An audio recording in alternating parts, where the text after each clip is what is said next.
Stock పెట్టకపోవడం వల్ల management లేకపోవడం వల్ల ప్లానింగ్ లేకపోవడం వల్ల ఇలా రైతులు ఇబ్బంది పడతా ఉన్నారు. అరే వర్షంలో తెలుసుకుంటే మహిళా రైతులందరూ ఉదయం 4 గంటలకు మొహం కడుక్కోకుండా వచ్చి నిలబడుతుంది కదా, పొద్దున్న 4 గంటలకు 3 గంటలకు వచ్చి కాలకృత్యాలు తీసుకోకుండా రోడ్ల మీద నిలబడే పరిస్థితి తెచ్చిండ్రు. రాష్ట్రం అంతా రైతులని రోడ్ల మీద తెచ్చిండ్రు. ఇదేం పద్ధతి అండి? నాకు అర్థం కాదు. ఇప్పుడు మీరు ఇస్తారా ఇయ్యారా యూరియా? అసలు ఏది మీ ప్లానింగ్ ఏంటి? ఎప్పుడు ఇస్తారు యూరియా?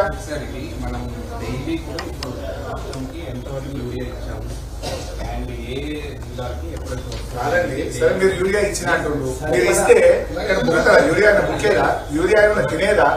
మీరు సరిపోయినంత యూరియా ఇచ్చిన తర్వాత లైన్లు ఎందుకుంటాయి? లైన్లలో ఎందుకుంటారు? పొద్దుగాల 3 గంటలకు లేచి నిద్ర లేవగానే యూరియా కోసం రావాల్సిన పరిస్థితి ఏంటి? వినాయక నిమజ్జనం నాడు కూడా నిలబడ్డారు. I went to the agriculture department in the last 2 months. Urea ఇవ్వకపోతే ఇంకా ఎందుకు కొడుతున్నారు రైతులు? 9.8 lakhs అంటే 9.80 lakhs allotted. And ఆ సప్లై ప్లాన్ ప్రకారంగా April to almost August ending కల్లా అయిపోవాలి. Sir, yes, sir. That is the small solution, sir. We already submitted. 3 లక్షల పైచలకు మెట్రిక్ టన్ల ఎందుకు మనకు మైనస్ ఎందుకు కొరత వస్తుంది? ఏప్రిల్ లో నుంచి కూడా వాళ్ళు ఇచ్చిన సప్లై ప్లాన్ ప్రకారం మనకి మెయిన్ రీజన్ ఏంటంటే మనకి ఇంపోర్టెడ్ అరే ఏ రాష్ట్రంలో కొరత లేదండి, ఒక తెలంగాణలో ఉంది. మరి మిగతా రాష్ట్రాల్లో ఇబ్బంది ఉండాలి. ఆంధ్రప్రదేశ్ లో లేదు, ఒరిస్సాలో లేదు, కర్ణాటకలో లేదు, ఎక్కడైతే లేదు. తెలంగాణలో ఎందుకు ఈ పరిస్థితి వచ్చింది? ఈ ప్రభుత్వం ఫెయిల్యూర్. ఈ ప్రభుత్వం పబ్లిక్ స్టాక్ పెట్టకపోవడం వల్ల డిపార్ట్మెంట్ మీ డిస్పోజల్ వచ్చినాకనే మీరు చేసేది రైట్. అంతా అక్కడి నుంచే మీ ఆపరేషన్ స్టార్ట్ అయ్యింది.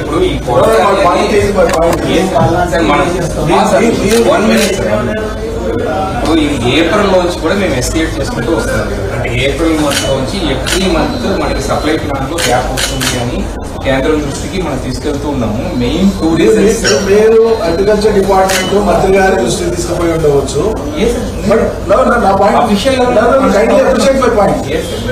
మిమ్మల్ని తప్పడతలేదు. మీ టైర్ నాకు అర్థమవుతుంది. మీ డిస్పోజల్కి వస్తేనే మీరు చేసేది. రాష్ట్ర డిస్పోజల్కే రానప్పుడు ముఖ్యమంత్రి ఏం చేసినట్లు? మరి ముఖ్యమంత్రి దృష్టికి మీరు తీసుకుపోయి రాలేదా? 55 సార్లు కరోనా వచ్చిందండి. 2 సార్లు కరోనా వస్తే ప్రపంచంలోనే పెద్ద విపత్తు. కరోనాలో కూడా ఎరువులు తెచ్చేసాం మేము. లారీలు బంద్, మొత్తం స్ట్రైక్ అయితే కరోనా సమయంలో కూడా ఎరువులకు ఇబ్బంది రాలేదు రాష్ట్రంలో. ఇప్పుడేం కరోనా లేదు, ఇబ్బంది లేదు. ఇది మీ వైఫల్యం, గవర్నమెంట్ వైఫల్యం. అలా ఏంటంటే రోడ్ల మీద పెట్టిన రైతులందరినీ మొత్తం ఆడవాళ్ళందరూ. ముఖ్యమంత్రి గారు సొంత జిల్లా పాలమూరు జిల్లా చాలా అట్రాసిటీస్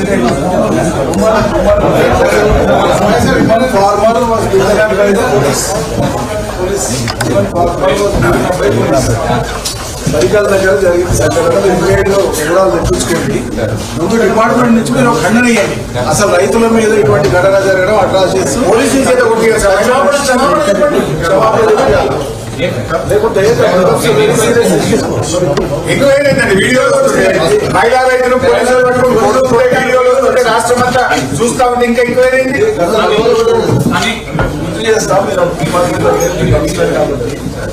చంద్రబాబు నాయుడు ముఖ్యమంత్రి ఉన్నప్పుడు ఒక కలెక్టర్ అప్పుడు కరువు ఉంటే గడ్డి ప్రభుత్వం సప్లై చేస్తే భువనగిరి దగ్గర పోయి గడ్డి అడిగితే గడ్డి అడిగినటువంటి రైతులు కాలుతుందండి. సో ఆయన శిష్యుడైనటువంటి ఈ ప్రభుత్వంలో మళ్ళీ రైతుల మీద ప్రత్యక్షంగా దాడులు చేస్తుంది. డిపార్ట్మెంట్ వాళ్ళు కొట్టాడు కదా, నాకు అర్థం కాదు. అక్కడ తొక్కిసలాట లేదు, స్టాంప్ రీడింగ్ లేదు, అజిటేషన్ లేదు. మహిళా రైతులు వాళ్ళు మగ పోలీసు అయినా కొట్టింది.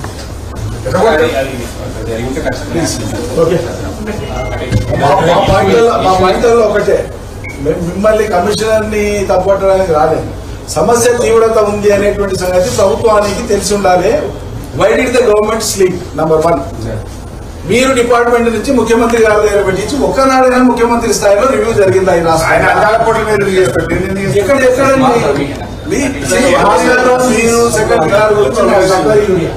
ఇది since it is the matter at the disposal of government of India. Government of ఇండియాతో డీల్ చేసినప్పుడు ముఖ్యమంత్రి డైరెక్ట్ గా ఇంటర్వ్యూన్ కావాలి. ఎందుకు కాలేదు అనే ప్రశ్న ప్రజలకు.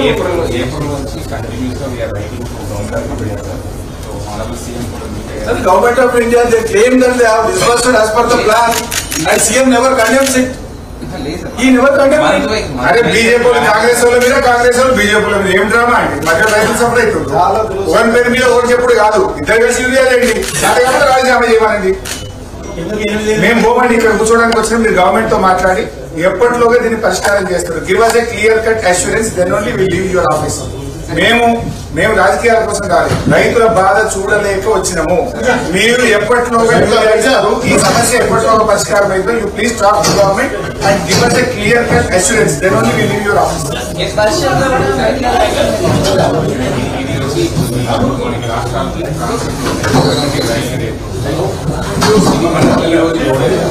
మంత్రి గారు ఇచ్చిన పథకాలు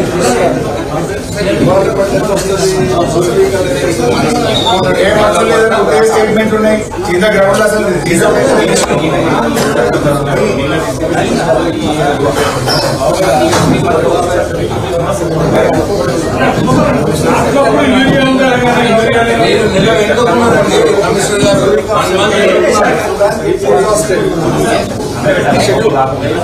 మనవాళ్ళు విజిలెంట్ గా లేకుండా జరిగినటువంటి పెద్ద నష్టం, చాలా పెద్ద నష్టం. ఇంకొకటి మీరు అప్రిషియేట్ చేయాల్సింది, మేము పార్టీగా ఎక్కడ కూడా ఆందోళన చేయలేదు.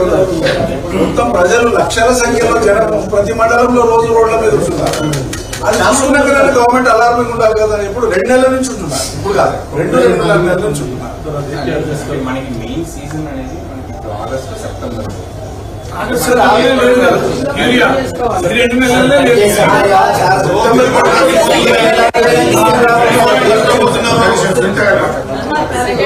ఫస్ట్ టైం వేయాల్సింది టైం దాటిపోయింది, ఇప్పుడు సెకండ్ టైం వేసుకోవాలి. దానికి లేదు, దీనికి లేదు. రైన్స్ వల్ల కూడా, అధిక వర్షాల వల్ల కూడా ఏమైతుందంటే అంతకు ముందు అప్లికేషన్ అంతా కూడా అది డైల్యూట్ అయిపోయింది. So additional application of unit జరగాలి. మనకి ఎక్కువ వర్షాలు పడ్డాయి, ఉత్తర తెలంగాణలో మొత్తం పంట పొలాలన్నీ ఉడిపోతున్నాయి. మరి దాని మీద క్రాప్ అసెస్మెంట్, డ్యామేజ్ అసెస్మెంట్ కి ఇప్పటికీ గవర్నమెంట్ తరఫున ఏం లేదు. మీరే ప్రభుత్వానికి మాట్లాడిన representation all of our members.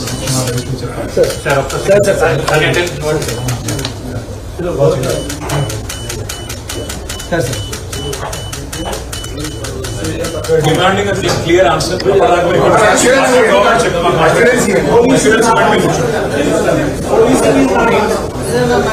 ఒక మండలం గురించి చెప్పలేదు. ఇంటి దగ్గర మెట్రిక్ టన్స్ ఓన్లీ 600 మీరు మాట్లాడండి. అగ్రికల్చర్ ఆఫీసర్స్ వచ్చి మమ్మల్ని లేపుతా ఉన్నారు. అగ్రికల్చర్ ఆఫీసర్స్ వచ్చి మమ్మల్ని ధర్నా చేయడం లేకుండా